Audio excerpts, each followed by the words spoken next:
السلام علیکم، مجھے جمیل فاروقی کہتے ہیں. آپ میرا آفیشیل یوٹیوب چینل دیکھ رہے ہیں. اس وقت پاکستان کے نامور مذہبی اسکالر جناب علامہ ہشام الہی ظہیر صاحب ہمارے ساتھ موجود ہیں. علامہ صاحب، بہت شکریہ آپ کے وقت کے لیے. سب سے پہلے میرا آپ سے سوال جو ہوگا وہ ختم نبوت سے متعلق ہوگا، کیونکہ آج کل ہمارے جو نوجوان طبقہ ہے، خاص طور پر جو یونیورسٹیز جاتا ہے، اب وہ شاید اس چیز کو بالکل خاطر میں نہیں لاتے. اور ہماری یہ نئی جنریشن جو ہے اس کے لیے کتنا بڑا سیٹ بیک ہوگا اگر ان کو پتہ ہی نہیں ہے بیسکس کا ہمارے دین کی. تھوڑا سا شروع میں یہ ڈیفائن کر دیجئے کہ ختم نبوت کا معاملہ کتنا سنگین ہے اور اس کے اوپر کمپرومائز نہ ہونا کتنا اہم ہے. بسم اللہ الرحمن الرحیم. جمیل بھائی، آپ نے بڑا اہم سوال اٹھایا اور یہ ہمارے لیے لمحہ فکریہ اس لیے ہے کہ ہمیں مسلمان ہو کے وہ دلائل سوشل میڈیا کے اوپر جو نوجوانوں کے سوالات ہیں ان کے جوابات جب ہم دیتے ہیں تو نئے سرے سے ہمیں یہ دلائل دینا پڑتے ہیں کہ ختم نبوت کا ایشو قرآن پاک میں اور احادیث میں کہاں پہ بیان ہوا ہے. سب سے پہلی بات، اگر آپ سورۃ بقرہ شروع کریں، ابھی آپ تیسری چوتھی آیت پہ نہیں پہنچتے، تو اللہ رب العزت جو متقیوں کی ایک نشانی بیان کرتے ہیں وہ کیا کہتے ہیں؟ والذین یؤمنون بما انزل الیک وما انزل من قبلک. متقیوں کی ایک نشانی اللہ رب العزت یہ کہتے ہیں کہ وہ اس چیز کے اوپر ایمان لے کے آتے ہیں جو آپ کے اوپر نازل ہوئی، یعنی محمد رسول اللہ صلی اللہ علیہ وسلم کے اوپر نازل ہوئی، وما انزل من قبلک، اور جو اس سے پہلے نازل ہوئی. اب یہ آیت بذات خود اس بات کو ڈیفائن کر رہی ہے کہ جو وہی رسول اللہ کے اوپر نازل ہوئی اس کے اوپر ایمان لانا ہے، اور جو ان سے پہلے نازل ہوئی ان کے اوپر ایمان لانا ہے. اس کے ساتھ بالکل متصل کیا بات اللہ نے کیا؟ وَبِالْآخِرَةِ هُمْ يُوقِنُونَ. اصولی طور پہ اگر رسول اللہ کے بعد وہی آنی ہوتی تو من قبلک کے بعد من بعدک کا ذکر بھی آتا کہ اس وہی کے اوپر بھی ایمان لے کے آئیں جو آپ کے بعد آنی ہے. لیکن یہاں پہ اللہ رب العزت نے واضح طور پہ کہہ دیا کہ من قبلک کے بعد وَبِالْآخِرَةِ هُمْ يُوقِنُونَ. آپ کے بعد قیامت تو آ سکتی ہے، کوئی نبی اور رسول نہیں آ سکتا. اور یہ صرف اس آیت میں نہیں ہے، قرآن پاک کی متعدد آیتیں ہیں. اور اس کے علاوہ ایک آیت میں تو بذات خود اللہ رب العزت نے نبی کریم صلی اللہ علیہ وسلم کو خاتم النبیین کہہ دیا ہے. اللہ تعالیٰ نے خود کہہ دیا ہے کہ ما کان محمد ابا احد من رجالکم ولکن رسول اللہ وخاتم النبیین. اب خاتم النبیین کی ایک تشریح آپ کریں گے، ایک تشریح میں کروں گا، اور ایک تشریح وہ ہے جو رسول اللہ صلی اللہ علیہ وسلم کریں گے. جمیل بھائی، ایک بات سمجھنے کی ضرورت ہے، بات تھوڑی لمبی ہو جائے گی لیکن یہ بات سمجھانا بڑا ضروری ہے. بالکل کریں، کوئی وقت کی کمی نہیں ہے، ضرور کریں. قرآن پاک میں نبی کے بعد نبی آنے کی گنجائش موجود تھی تو حضرت ابراہیم کے بعد حضرت ابراہیم دعا کر رہے ہیں کہ اللہ میری نسل میں سے ایک نبی دے. اور پھر حضرت عیسیٰ کہہ رہے ہیں وَمُبَشِّرًا بِرَسُولٍ يَأْتِي مِن بَعْدِهِ اسْمُهُ احمد، کہ میرے بعد ایک نبی آئے گا. یعنی جہاں پہ بھی پیغمبروں کے بعد نبی آنے کی گنجائش ہوئی، حضرت موسیٰ نے اللہ سے دعا کر لی میرے بھائی کو نبی بنا دیا جائے. کیا نبی کریم صلی اللہ علیہ وسلم کی پوری زندگی کے اندر کوئی ایک لمحہ ایسا آیا کہ رسول اللہ صلی اللہ علیہ وسلم نے اپنے بعد نبوت مانگی ہو؟ اور رسول اللہ صلی اللہ علیہ وسلم نے جہاں نبوت کا اشکال بھی آیا، حضرت علی کو کیا کہا کہ تیری میرے ساتھ نسبت ایسے ہے جیسے موسیٰ کی ہارون کے ساتھ ہے. اب یہ بات یہاں پہ کنفیوژن آ سکتی تھی کہ موسیٰ بھی نبی ہیں اور ہارون بھی نبی ہیں، یہ کنفیوژن آ سکتی ہے تو کیا؟ لیکن ساتھ ہی اللہ تعالیٰ نے خاتم النبیین کی تشریح خود کر دی. لیکن اے علی، یہ نہ سمجھنا تو نبی بن گیا، انہ لا نبی بعدی، میرے بعد نبی کوئی نہیں آئے گا. اور پھر رسول اللہ صلی اللہ علیہ وسلم نے خود تشریح کی کہ میرے بعد جو بھی نبوت کا دعویٰ کرے گا وہ جھوٹا، دجال اور کذاب تو ہو سکتا ہے، نبی نہیں ہو سکتا. رسول اللہ صلی اللہ علیہ وسلم نے فرمایا کہ تم میں سے 30 ایسے لوگ پیدا ہوں گے جو بڑے بڑے کذاب اور دجال ہوں گے، ان میں سے ہر ایک یہ کہے گا میں نبی ہوں، لیکن یاد رکھو انہ لا نبی بعدی، میرے بعد نبوت نہیں رہے گی. اور جمیل بھائی، یہ بڑی عام فہم بات ہے. رسول اللہ صلی اللہ علیہ وسلم نے یہاں تک کہہ دیا نبوت کی کوئی جز، کوئی قسم باقی نہیں رہے گا مگر ایک حصہ. یعنی وہ کیا ہے؟ خواب. بندہ مومن کو اچھا خواب آ سکتا ہے، اور نبوت کا 46واں حصہ، یعنی نبوت کے جز میں سے 46واں حصہ صرف امت کو مل سکتا ہے خوشخبری کے خواب آنے کے اوپر. تو پورا کے پورا نبوت کیسے باقی رہ سکتی ہے؟ اور رسول اللہ صلی اللہ علیہ وسلم نے یہ تلقین کر دی کہ جو کوئی میرے بعد نبوت کا دعویٰ کرے گا، لوگ یہ سمجھتے ہیں یہ صحابہ کا اجماع ہے. صحابہ کا اجماع ہے، لیکن خود رسول اللہ صلی اللہ علیہ وسلم نے مسیلمہ کذاب کے بارے میں کیا حکم فرما دیا؟ حضرت ابو بکر اور صحابہ نے سب سے پہلی جو جنگ کی ہے وہ کس سے کی ہے؟ مسیلمہ کذاب کے ساتھ. پورے رسول اللہ کی زندگی میں اتنے صحابہ شہید نہیں ہوئے جتنے اس ایک جنگ میں 1200 صحابہ شہید ہوئے ہیں. کس وجہ سے؟ کہ جھوٹے نبوت کا دعویٰ کرنے والا تھا اور اس کے خلاف جہاد کیا گیا. اور پھر رسول اللہ صلی اللہ علیہ وسلم کی ایک اور حدیث ہے، بڑی اہم ہے. وہ اگر حدیث ہمیں سمجھ آ جائے تو یہ مسئلہ ہر ہمارے نوجوان طبقے کو سمجھ آ جائے گا. رسول اللہ نے کہا میری اور میرے سابقہ انبیاء کی مثال ایسے ہے کہ ایک شخص نے گھر بنایا, فاخسنہ واجملہ, اس نے اس کو تدین و آرائش کی, لیکن ایک اینٹ اس نے چھوڑ دی, ایک اینٹ اس نے چھوڑ دی, اور دیکھنے والا کہنے لگا کہ کتنا خوبصورت محلہ ہے, لیکن ایک اینٹ کی جگہ فجئت انا واتممت تلک اللبنہ, پس میں آ گیا اور میں نے اس اینٹ کو پورا کر دیا. اب اس حدیث سے ایک بات نکلتی ہے کہ اگر کوئی بندہ نبی کریم کے بعد نبوت کا دعویٰ کرے گا, اینٹ کی جگہ ایک حالی تھی, 2 حالی ہوتی تو بات بن سکتی, 3 حالی ہوتی بات بن سکتی, اب وہ کسی نہ کسی اینٹ کو نکال کے ہی اس کے اندر اپنی جگہ بنائے گا. تو یہ بات عام فہم ہے کہ جو بندہ رسول اللہ صلی اللہ علیہ وسلم کے بعد نبوت کا دعویٰ کرے, ہمارے علماء اور محدثین نے تو لکھ لیا کہ آزمائش کے لیے, مباہلے اور مناظرے کے لیے تو اس سے دلائل پوچھے جا سکتے ہیں, ورنہ مسلمانوں کا یہ اجماعی عقیدہ نبوت کے دعوے کرنے والے سے دلیل بھی نہیں مانگی جائے گی, اس کی سزا اسلام کے اندر موت ہے, یعنی دلیل بھی نہیں مانگی جائے گی. تو یہ ختم نبوت کا جو ایشو ہے, یہ ہمارا بنیادی عقیدہ ہے کہ رسول اللہ کے بعد کوئی نبی نہیں آ سکتا, اور یہ صرف حدیثوں سے نہیں, قرآن سے ثابت ہے. ان الدین عند اللہ الاسلام, اللہ کے نزدیک دین صرف اسلام ہے, اور اسلام کا مطلب یہ ہے کہ انسان رسول اللہ صلی اللہ علیہ وسلم کو آخری نبی مانے. علامہ صاحب بڑی ڈیٹیل میں آپ نے بات کی ہے, تمام قرآن و حدیث کے حوالے آپ نے دیے, سورہ احزاب کا آپ نے تذکرہ کیا, اس کی اہم ترین آیت کا جس میں خاتم النبیین ہونے کا ذکر ہوا ہے. لیکن ہمارا آج کل کا نوجوان طبقہ, میں اسپیشلی یہ شروع والا سیگمنٹ ان کے لیے رکھ رہا ہوں, وہ ہیومینٹی کے اوپر تو بلیو کرتا ہے, ہمیں یقیناً کرنا چاہیے, انسانیت سے بڑا کیا درد ہو سکتا ہے کسی کے دل کے اندر, لیکن وہ یہ کہتے کہتے پھر اپنی اصل سے ہٹ اس لیے جاتے ہیں کہ ان کو بنیاد کا پتہ نہیں ہوتا.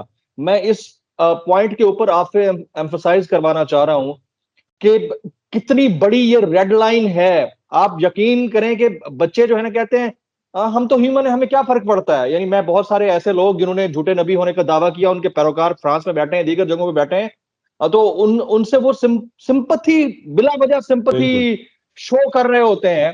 تو کتنا یہ ڈینجرس ہے ہمارے نوجوان طبقے کے لیے, آنے والی جنریشنز کے لیے. پہلے اس کے اوپر بات کر لیجئے. جمیل بھائی, اصل بات یہ ہے کہ ان کو یہ بات سمجھنی چاہیے کہ وہ کم از کم مسلمان ہیں تو رسول اللہ صلی اللہ علیہ وسلم کو رحمت للعالمین مانتے ہیں.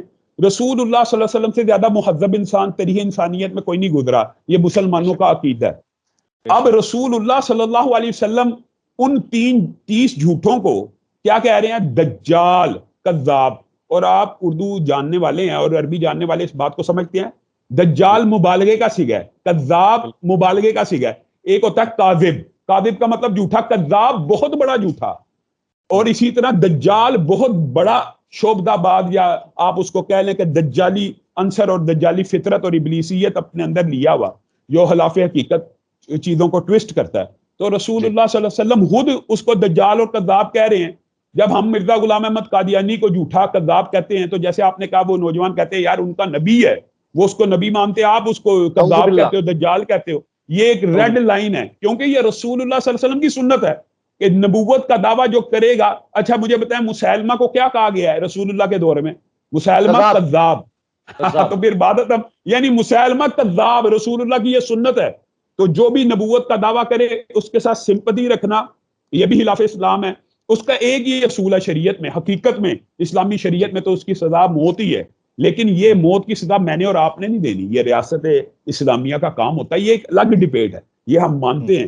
لیکن یہ نظریہ اور عقیدہ تو رکھنا نا کہ رسول اللہ کے بعد جو نبوت کا دعویٰ کرے گا وہ دجال بھی ہے, وہ کذاب بھی ہے, وہ جھوٹا بھی ہے, اس کے ساتھ کسی قسم کی ہمدردی کیوں ہو سکتی ہے؟ وہ جھوٹا انسان ہے, وہ اللہ کے اوپر جھوٹ باندھ رہا ہے. اللہ تعالیٰ نے کہا اس سے بڑا ظالم کون ہے جو رب کے اوپر جھوٹ اور بہتان کرے اور اللہ کو کہے. یہ قرآن پاک کی آیت ہے کہ میرے اوپر کچھ نازل ہوا اور اللہ کی طرف سے اس کے اوپر کچھ نازل بھی نہ ہوا, اس سے بڑھ کے کوئی جھوٹا نہیں ہو سکتا.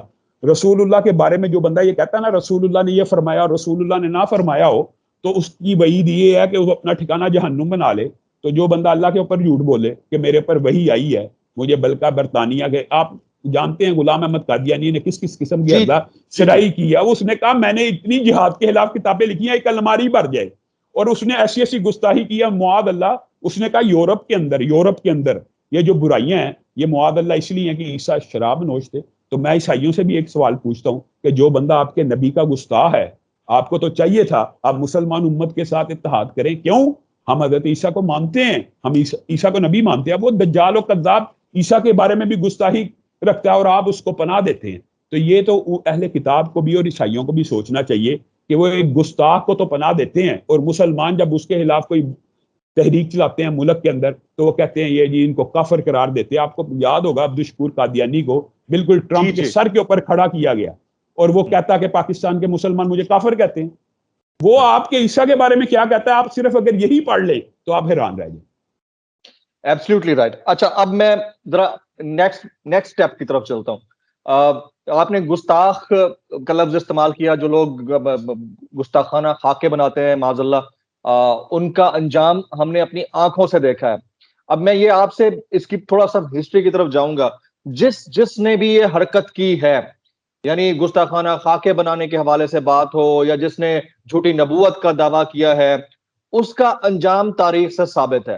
ابھی حال ہی میں ایک لاس ولکس نامی شخص تھا جس نے فرانس میں گستاخانہ خاکے بنانے میں اہم رول ادا کیا اور بناتا رہا معاذ اللہ.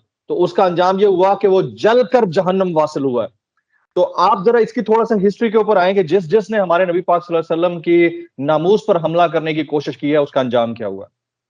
جمیل بھائی یہ تو ایک بڑی طویل ہسٹری ہے، لیکن سب سے اہم بات اس میں یہ ہے کہ رسول اللہ صلی اللہ علیہ وسلم نے فتح مکہ کے موقع کے اوپر عام معافی کا اعلان کیا تھا، عام معافی کی، لیکن چند نام لیے تھے، چند نام، اور یہ کہا تھا کہ یہ کعبہ کے غلافوں کے ساتھ بھی لٹکے ہوں تو ان کو قتل کر دیا جائے. رسول رحمت ہیں، ان سے زیادہ رحمت کسی کی نہیں ہے. تو ابن خطل کو تو کہا کعبہ کے غلاف کے ساتھ بھی لٹکا ہو تو اس کو قتل کر دیا جائے. اور ام ولد کا آپ کو واقعہ نبینہ صحابی تھے، اور نبینہ صحابی کیا کہتے ہیں، میری اس لونڈی سے 2 موتیوں جیسے بیٹے ہیں، میری اس بیوی سے 2 موتیوں جیسے بیٹے ہیں. ام ولد کا حکم آپ کو پتا لونڈی سے بدل جاتا ہے، وہ ماں بن جاتی ہے، وہ آزاد عورت کے حکم ہے. یہ شریعت کا ایک الگ قانون ہے، لمبی چوڑی بات ہے. لیکن یعنی وہ ام ولد تھی، اور نبینہ صحابی کہتے ہیں کہ اس سے میرے 2 موتیوں جیسے بیٹے تھے.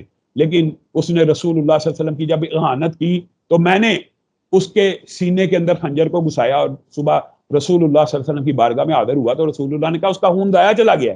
اسی طرح کعب بن اشرف کو خود رسول اللہ صلی اللہ علیہ وسلم نے صحابہ کو ترغیب دے کے کہا کہ اس نے گستاخی کی ہے اور یہ مسلمانوں کے خلاف اور میرے خلاف یہ حجب پڑتا ہے، تو اس کو رسول اللہ صلی اللہ علیہ وسلم نے کرایا. آپ دور حاضر میں آپ غازی علم دین شہید کے کردار کو دیکھ لیں کہ رامپال کے سینے کے اندر انہوں نے نوکے خنجر کو اتار دیا. لیکن بنیادی طور پہ جو آپ کا سوال ہے نا، میں اس حوالے سے ایک بات ضرور کرنا چاہتا ہوں. ان ربک لبالمرصاد، اللہ تعالیٰ مجرموں کی طاق میں ہے، اور اللہ تعالیٰ نے اپنی عجائب قدرت سے انا کفیناک المستہزئین اور انا شانیک هو الابتر کو ثابت کرتے ہوئے آپ کے اور میرے کلیجوں کو ٹھنڈا تو کیا، وہ جل گیا اور جل کے راکھ ہو گیا. سویڈن کا وہ جو کارٹونسٹ تھا، یہ عجائب قدرت میں سے ہے، یہ انتقام بھی اللہ تعالیٰ کا ایک نام منتقم بھی ہے.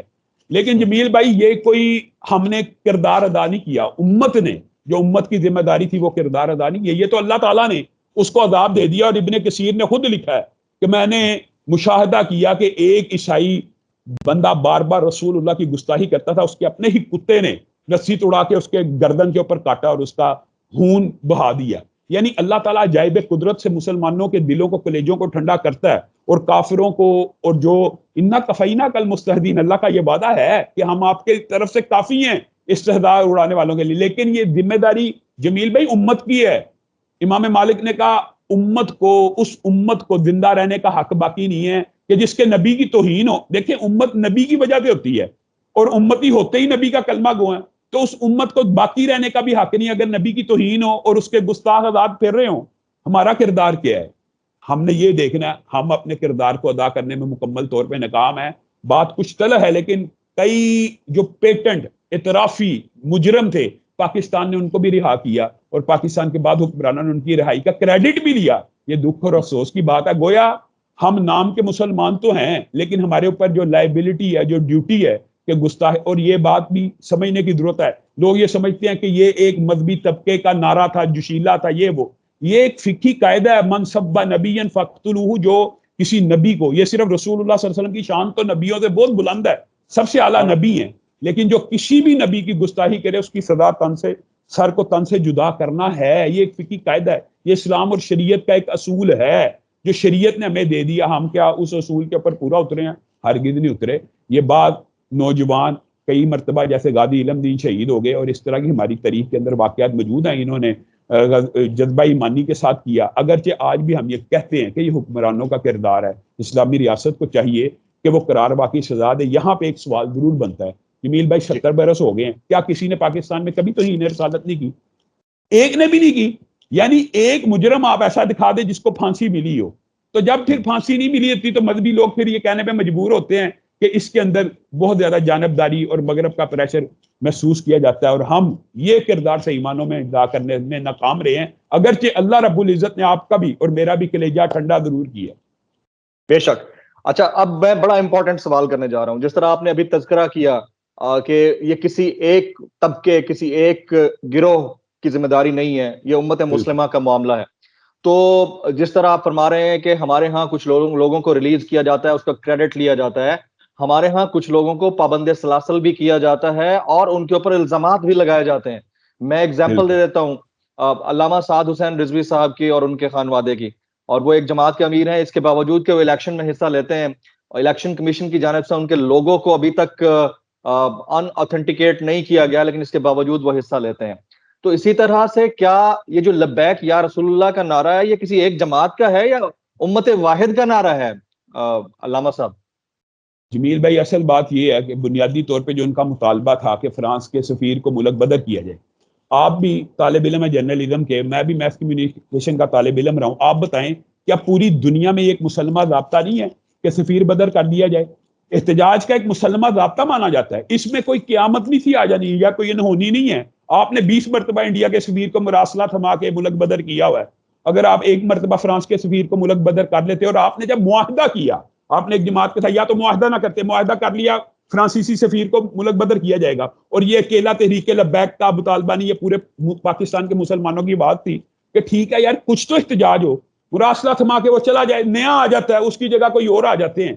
لیکن ایک مرتبہ تو احتجاج ریکارڈ ہوتا ہے نا باضابطہ طور پہ کہ یہ ملک نے احتجاجی طور پہ سفیر کو ملک بدر کیا ہے, وہ ان کا مطالبہ 100% جائز تھا. اور دوسری بات جو آپ نے کیا کہ ان کو پابند سلاسل کیا گیا ہے, تو اس حوالے سے ہائی کورٹ کا آرڈر آ چکا ہے.